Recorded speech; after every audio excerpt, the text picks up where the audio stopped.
Celebrity Apprentice.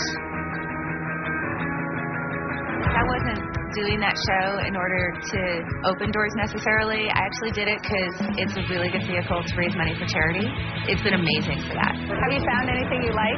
Howard's donating $100,000. He's got to find things he likes.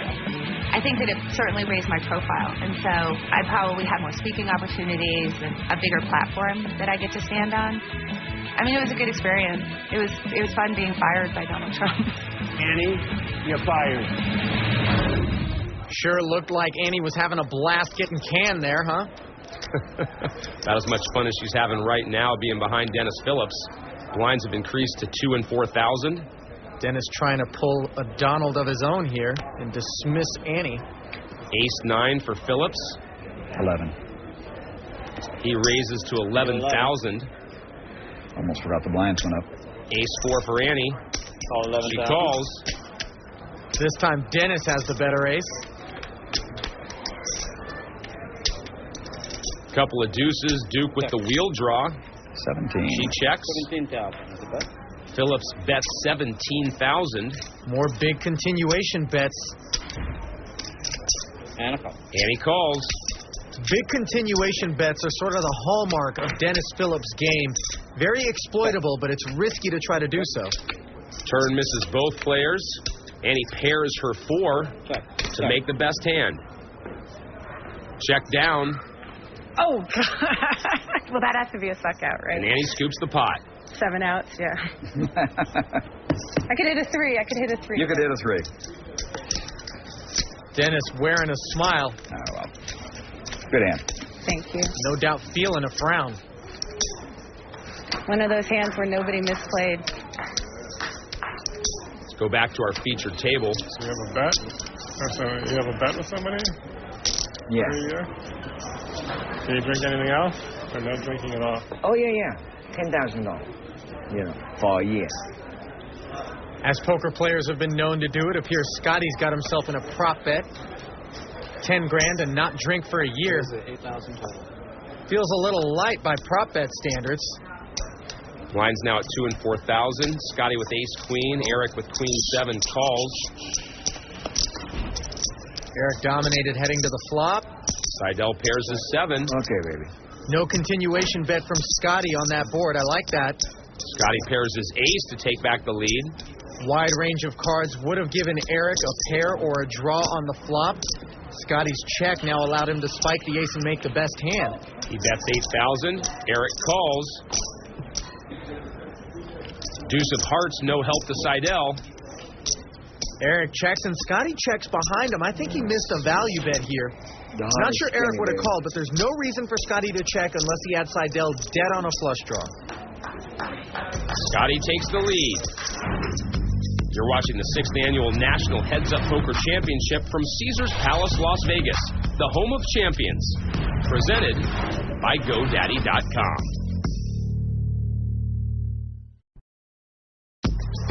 We return to the National Heads Up Poker Championship presented by GoDaddy.com.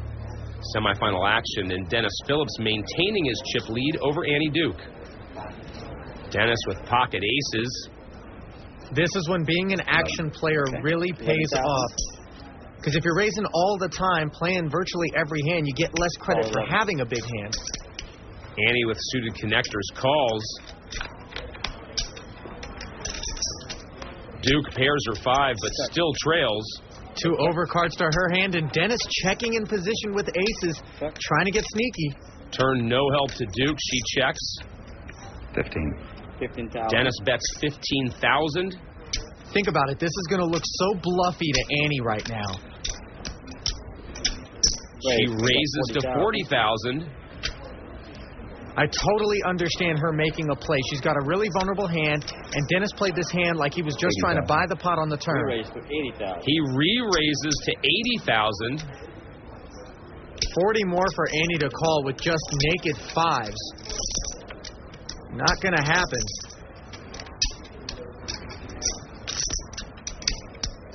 And she torches 40,000 making that play. Well done by Dennis Phillps. His chip lead now 178,000. While over at our feature table, Eric Seidel and Scotty Nguyen separated by a mere 2,000 chips. Blinds are at 2 and 4,000 here. Pocket sevens for Scotty. 9,000, baby. He raises to 9,000. 9,000 total. Ace tray for Seidel. He'll call. Scotty made it 8,000 with ace-queen. Now he's making it 9,000 with 7-7. If he develops a pattern, you better believe Eric Seidel will pick up on that in those non-standardized raise amounts. Scotty with sevens and fives. He bets 10,000. Eric with the wheel draw calls. He wants to see a deuce here. Scotty hits the boat. Good board for Scotty. He bets 20,000. Now Eric would rather see a 5 or an ace on the river. He folds. I got you, baby. I have my favorite hand. What is it? Huh? What was the hand? 2-7. Another free look for Eric. Yeah, me. Scotty Nguyen and Eric Seidel both making unexpected runs this year. Here's a look at their road to the semis. For Seidel, round 1 was a huge upset. Eric Seidel is on the board and on the board in a big way. Take it out. He got through it for the first time in 6 attempts and then moved on to face David Williams in round 2 for his second victory. Eric Seidel is on to the Sweet 16 and into the money. In the round of 16, Seidel ran headfirst into one of the field's many main event champs. More like the main event champs ran into him. First it was Huckseed, then Chris Moneymaker, and then on to Peter Eastgate for his third main event winning victim. And it started off 0-5, now 4-0 this year. Meanwhile, Wynn's road began with Richard Edwards. No offense to Richard, but even he'd tell you Scotty's road got a lot tougher in round 2. Wynn making an epic comeback from the felt against Phil Ivey. My favorite hand, baby. And it's a 9. Scotty Nguyen on to the Sweet 16. Sorry, man. It's all right. Oh, man. Still love you, man. After bidding Phil goodbye, Scotty had the honor of saying, "Welcome back, Cotter." 6 hard would be a good call for me. Here's the river. And it is a heart. Scotty Nguyen reaches the final 8.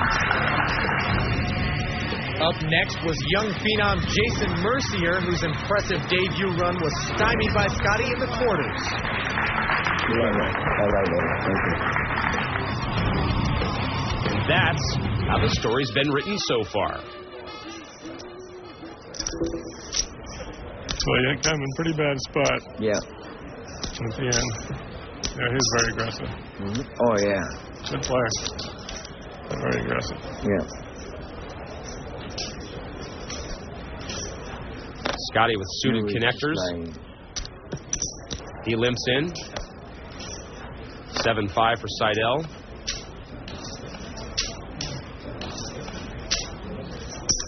He raises to 15,000. 11,000 more? Yes. There's a new and uncharacteristic move from Eric Seidel. Feels like he might have dropped the clutch and shifted gears. Scotty calls. Scotty with the open-ended straight draw.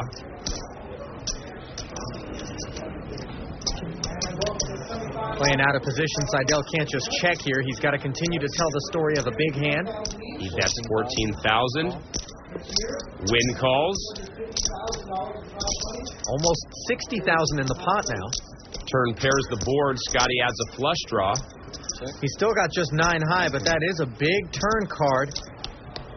Scotty hits his flush. Look at this. Eric's going to try to take this pot now. Stone cold bluff. Just for the safe side, baby. I should have raised you, but I didn't. Good old verbal free roll by Scotty on the end as he makes the call instead of raising. Yes. Big turn card. Things not going well for Seidel.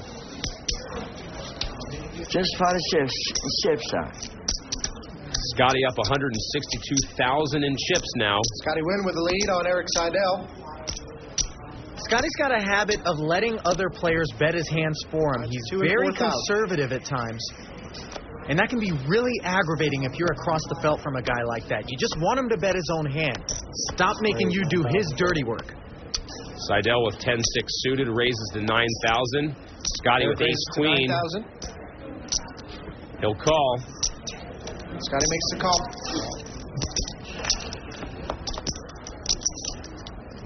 Scotty flops two pair. Eric with the flush draw and gut shot. Action flop here.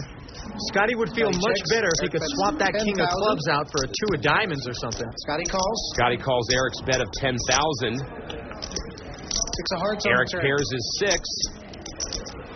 More of Scotty trying to get Eric to bet his hand. Check, Both check. players check.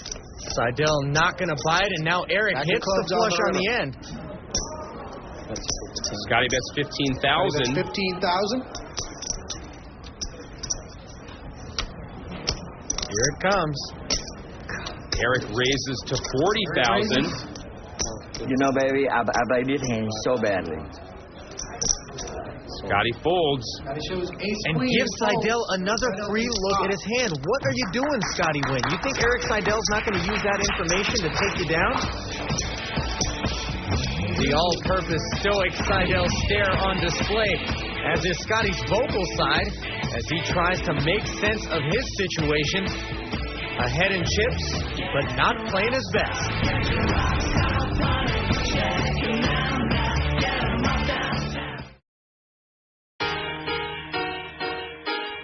The most important thing when you're playing heads up is not to play too tight and too scared. The